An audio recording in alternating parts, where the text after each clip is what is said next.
ચાલો આપણે આજે શું જોવા આવ્યા છીએ? ટેલિસ્કોપને ગુજરાતીમાં શું કહીએ?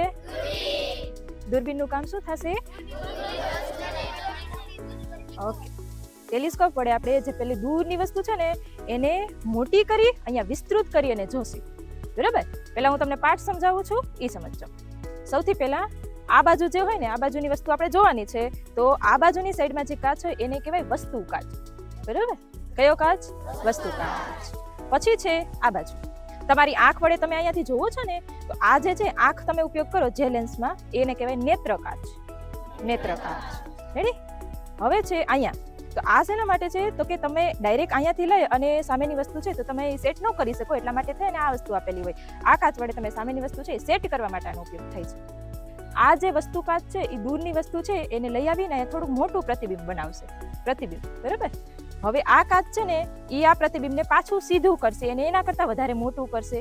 તો આપણે અહીંયાથી દૂરની વસ્તુ એકદમ એમ લાગે કે નજીકથી જોઈએ છીએ ને એવું જોઈ શકીએ.